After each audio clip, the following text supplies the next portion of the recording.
नमस्कार, मैं भूरंजना श्रीवास्तव और आप देख रहे हैं सच से कनेक्शन डिजिटल। अपने क्षेत्र की हर खबर पर नजर रखने के लिए हमारे चैनल को सब्सक्राइब करें। और अब समय हो चुका है आज की बड़ी खबरों का।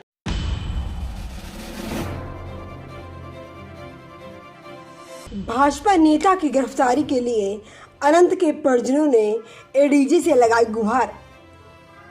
करारी के अनंत मर्डर कांड में खड़े हो रहे सवाल के अनंत के परिजन घटना के वक्त मौके पर रहे मौजूद। कौशाम्बी करारी थाना के कस्बा अशोकनगर निवासी रामेश्वर प्रसाद स्वर्णकार के बेटे अनंत 11 वर्ष की 30 जुलाई को गोली लगने से मौत हो गई थी।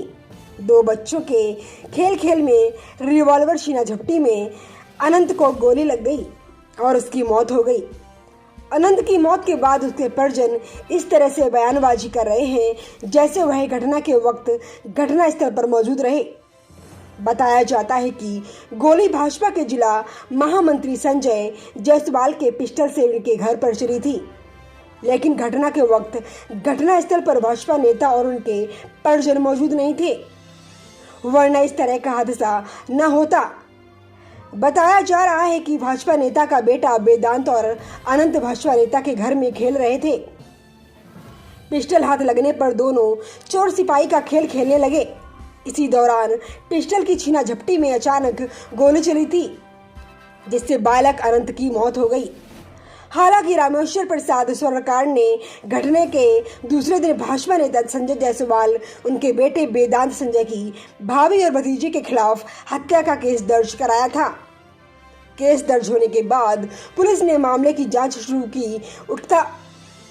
उठता सवाल कि जब दोनों परिवार के बच्चे पिस्टल के साथ खेल रहे थे, वहां पर परिजन मौजूद नहीं थे, तो फिर भाजपा नेता संजय जायसवाल, उनकी भाभी और भतीजे को किस साजिश के तहत मृतक बालक के परिजनों ने नामजद किया है। खेल में पिस्टल से चली गोली में बालक की मौत के बाद मृतक बालक के परिजन भाजपा नेता, उनके भतीजे और भाभी को मुकदमे में नामजद कर दबाव बना रहे थे। भाजपा नेता की पिस्टल की छीना झपटी में गोली किसके चली है, इस बात का अभी भी खुलासा नहीं हो सका है। पिस्टल के फिंगरप्रिंट की जांच के बाद ही इस बात का खुलासा होगा कि पिस्टल से गोली किसके हाथ से चली है। बुधवार को मृतक बालक के पिता रामेश्वर प्रसाद स्वर्णकार पत्नी के साथ एडीजी प्रेम प्रकाश से मिले और मामले में आरोपितों की गिरफ्तारी की मांग की है। साथ ही बताया है कि दबाव में पुलिस कार्रवाई नहीं कर रही है। एडीजी ने जांच कराकर कार्रवाई कराने की बात कही है। मामला ये है कि मेरे बच्चे का कत्ल हुआ है, उसके संदर्भ में आज मैं एडीजी साहब के यहाँ आया था। मुलजिमों की गिरफ्तारी क्यों नहीं हो रही आखिर, कि गिरफ्तारी हो, उनको जेल भेजा जाए, जो भी मुलजिम उनको सज़ा मिले। इसी संदर्भ में आज मैं एडीजी साहब के यहाँ आया था। उन्होंने मुझको आश्वस्त किया है कि आज शाम तक मुलजिमों की गिरफ्तारी हो जाएगी। क्या नाम है आपका? रामेश्वर प्रसाद स्वर्णकार। मुख्यमंत्री योगी जी के सपनों को चकनाचूर कर रहा है ग्राम प्रधान पोखराज। ग्राम प्रधान की हो जाए जांच तो गिर सकती है प्रधान के ऊपर गाज। क्या ऐसे भ्रष्ट ग्राम प्रधानों के ऊपर चलेगा बाबा का बुलडोजर।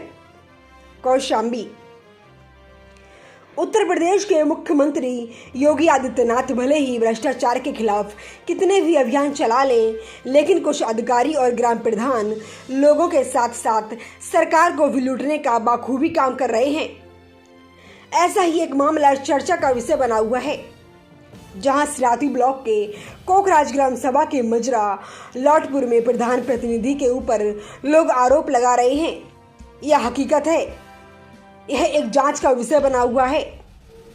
ग्रामीणों का आरोप है कि प्रधान आवास के लिए पहले पैसा ले लिया है, लेकिन आज तक आवास नहीं मिला है, और अगर आवास आ भी जाता है तो उसमें सबसे पहले प्रधान को पैसा मांगता है। साथ ही यही भी बताया जाता है कि मनरेगा के तहत जो पिछले वर्ष ग्राम सभा में कार्य कराया गया था, आज तक उसका पैसा हमें नहीं मिला है। और यहाँ ना तो गंदे पानी की निकासी के लिए नाली बनी हुई है और ना ही पक्का रास्ता। अगर कहीं बनी हुई है तो उसकी साफ सफाई के लिए कर्मचारी कभी नहीं पहुँचता है। हालत यह है कि जो गरीब हैं, टूटी झोपड़ी में रह रहे हैं, उन्हें किसी भी आवास या शौचालय का लाभ नहीं मिल सका है। ऐसे भ्रष्ट ग्राम प्रधानों के ऊपर अगर जल्द से जल्द कोई कार्रवाई नहीं हुई तो लोग ठगे जाएंगे और सरकार का भी पैसा लूट करके तिजोरी भरने का काम करेंगे। ऐसे ग्राम प्रधान। क्या समस्या है आपकी? समस्या हमको विकास की, आवास की है। सब आवास हमको मिला नहीं आज तक। हाँ, इतने प्रधान हैं लेकिन हर प्रधान लग दौड़ा। आपकी प्रधान के कहावो भैं तो 5,000 की मांग भई, 5,000 रुपये हमने फिर भी भेजा, जो कि 125 नंबर एसपी हमारी आई थी। उसके बाद भी मांग हमसे हुई। हम कहा हमारी कॉलोनी है, उसे दे दो, हमको रहने को जगह हो जाए, घर नहीं रहने को गिरा पड़ा है। तो कहें ठीक है बाद में हो जाएगा। अब 1-6 महीना हो गया, अब बाद में नहीं गए तो कहा अब कागज लखनऊ गया तो वहाँ से आएंगे तो मिलेगा। हाँ, अब पता नहीं कब घर हमारा है गिरे वाला है। एक बारिश हो जाए जम के तो रहेगा जगह, बच्चों को नहीं। प्रधान जी ने आपसे 5,000 रुपए भी ले लिए और कॉलोनी भी नहीं दी। आज तक कोई नहीं। पैसे किस लिए मांगे थे प्रधान जी ने 5,000 रुपए? यही आवास के लिए। क्या नाम है आपका? हमारा नाम केशव लाल है। क्या समस्या है आपकी? समस्या हमने रहने का नहीं है, घर सब गिरा पड़ा हुआ है। जब प्रधान के पास गए तो बोले कि पैसा ले आओ, 5,000 जमा कर दो तो हम तुमको देंगे कॉलोनी। तो उसके बाद जमा कर दिया, बोले जमा करत के समय पर कि 6 महीना बाद मिलेगी। अगर तुमको जमा करना है तो सबूत करके जमा कर दीजिए, 6 महीना इंतजार करना। तो हम 6 महीना इंतजार करा। जब उसके बाद गया तो बोलते हैं कि तुमको 2 महीना बाद मिलेगी कॉलोनी। जाकर घर में लग्गा लगा दो। तो हम घर में अपन लग्गा लगा दिया, खेत गहन कर। तो हमें जितना पैसा रहा उतना तो लगा दिया, बाकी छत पड़ने को पड़ा है। 5,000 प्रधान जी ने ले लिए लेकिन आवास दिया नहीं, मिला या नहीं मिला? नहीं मिला है। क्या नाम है आपका? ममता। प्रेमिका के परिजनों ने युवक को बेरहमी से पीटकर अधमरा कर तालाब के किनारे फेंका। मामला रोही गांव का जो प्रकाश में आया है। उत्तर प्रदेश कौशाम्बी जनपद के थाना कोखराज क्षेत्र भरवारी पुलिस चौकी अंतर्गत दिनांक 2/8/2022 को समय सरे शाम 6 बजे खलीलाबाद निवासी जितेंद्र सोनकर, जो पेशे से ट्रक ड्राइवर है, जो इस समय मंझनपुर से इलाहाबाद प्राइवेट बस चलाता है। जितेंद्र के परिजनों के मुताबिक बताया गया है कि घटना दिनांक को वह बस को इलाहाबाद में खड़ी कर दूसरे साधन से घर आने के लिए निकला और वह रोही बाईपास पर उतरकर वह पैदल अपने घर खलीलाबाद आ रहा था, जिसे बीड़ी कारखाने मूरतगंज भरवारी रोड रोही स्थित के सामने प्रेमिका का भाई खड़ा मिला। जैसे कि अपने बयान में जितेंद्र सोनकर ने कहा कि वह अपने बहन से मिलने पर जोर दे रहा है कि एक बार मिल लो। जितेंद्र सोनकर के मना करने पर वह नहीं माना, अपने साथ ले गया, जहां पहले से प्रेमिका का पिता राकेश कन्नौजिया अपनी पत्नी व मददगार के साथ जैसे इंतजार कर रहा था, वह जितेंद्र सोनकर को देखते ही उस पर टूट पड़े और लोहे के रॉड व धारदार हथियार से लाठी डंडे से मारकर लहूलुहान कर दिया। मरा समझकर तालाब के किनारे छोड़कर भाग गए। गांव के लोगों ने घटना की जानकारी परिजनों को दी। सूचना पर आनन फानन में जितेंद्र सोनकर के मौके घटना स्थल रिश्तेदार पहुंचे, जिनके सामने 108 एम्बुलेंस सेवा से जिला अस्पताल मंझनपुर 112 डायल पुलिस ने भेजा, जहां उसके उपचार में बताया गया है कि तत्काल इलाज किया गया है। जिला अस्पताल के डॉक्टरों का कहना है कि यह पुलिस केस है, आगे का मेडिकल परीक्षण पुलिस करवाएगी।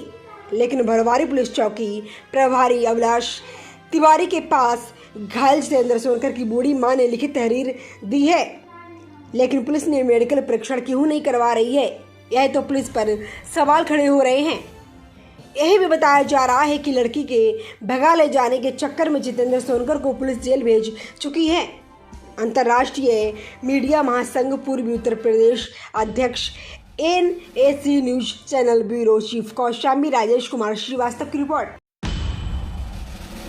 टाटा ऑटो छोड़कर ऑटो ड्राइवर गायब। रायपुर कौशाम्बी कोखराज थाना क्षेत्र के अंतर्गत मूरतगंज चौकी के समीप मूरतगंज बाजार कानपुर रोड पर ऐसा मामला देखा गया, जो ऑटो चालक स्टार्ट ऑटो छोड़कर करीब 20 मिनट तक गायब। बीच रोड पर खड़ी करके ऑटो चालक गायब। जो कि देखा गया जाम बुरी तरह से लग जाता है। ऑटो चालक को छूट दे दी गई, क्या कि स्टार्ट करके चौराहे पर खड़े कर दो। वह बीते कुछ दिन पहले अंडर ट्रेनिंग अवधेश विश्वकर्मा मूरतगंज में अतिक्रमण किए थे, जो कि चौकी इंचार्ज के ऑटो चालकों व ई रिक्शा चालकों को खुला छोड़ दिया है कि क्या जहां इच्छा करे वहीं खड़ा करो ऑटो, जहां इच्छा करे वहीं पास से सवारी बैठाओ।